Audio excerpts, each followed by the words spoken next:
আসসালামু আলাইকুম ওরহমতুল্লাহি ওয়াবারাকাতুহু। Welcome back to my new video. আজ আমি আপনাদের সঙ্গে গোলাপ জামুনের রেসিপি শেয়ার করব। মাত্র 1 কাপ গুঁড়া দুধ দিয়ে প্রায় 1 কেজি মতো গোলাপ জামুন খুব সহজেই বাসায় তৈরি করে নিতে পারবেন। আর এই গোলাপ জামুনগুলো খেতে যেমন হবে সুস্বাদু, তেমনই হবে রসে টইটুম্বুর। কোনো রকম ঝামেলা ছাড়া খুব সহজেই তৈরি হয়ে যাবে। তো চলুন এই সহজ গোলাপ জামুনের রেসিপিটি শুরু করা যাক। প্রথমে একটা মিক্সিং বোল নিয়েছি, তার মধ্যে দিব 1 কাপ পরিমাণ গুঁড়া দুধ। এখন দিব হাফ কাপ পরিমাণ ময়দা, দিব 1 চা চামচ বেকিং পাউডার। আপনারা যদি এর থেকে কম বানাতে চান তাহলে গুঁড়া দুধের পরিমাণ যতটুকু দেবেন বাকি পরিমাণগুলো এর হাফ করে দিয়ে দিবেন। দিব 2 চা চামচ মতো ঘি। ঘিটা দিয়ে খুব সুন্দর করে ময়াম দিয়ে নিতে হবে।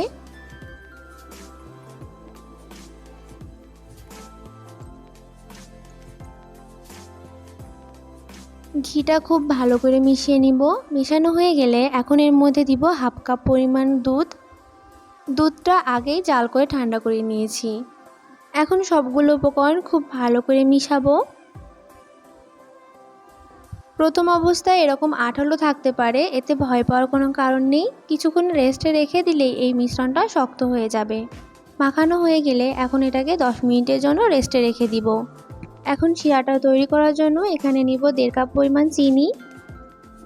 যেই পরিমাণ চিনি সেই পরিমাণ পানি ব্যবহার করতে হবে। 1.5 কাপ পরিমাণ পানি ব্যবহার করেছি। আর দিব 3টা এলাচ। এখন মিষ্টির জন্য শিরাটা তৈরি করে নিতে হবে। চিনি শিরাটা 2 মিনিট মতো ফোটানো হয়ে গেলে এখন এর মধ্যে দিব 2 টেবিল চামচ লেবুর রস। এতে করে চিনি শিরাটা জমাট বেঁধে যাবে না। কিছুক্ষণ জাল করে শিরাটা তৈরি করে নিয়েছি। এখন মিষ্টি বানাতে চলে যাব। 10 মিনিট মতো রেস্টে রাখার কারণে মিশ্রণটা অনেকটা শক্ত হয়ে গেছে। এখন এর থেকে ছোট ছোট করে মিষ্টির বল তৈরি করে নিব। এভাবে খুব সহজেই মিষ্টির বলগুলো তৈরি করা হয়ে যাবে।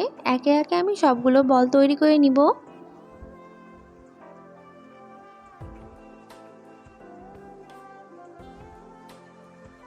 সবগুলো গোলাপ জামুনের বল তৈরি করা হয়ে গেছে। এখন এগুলোকে ভেজে নিতে হবে।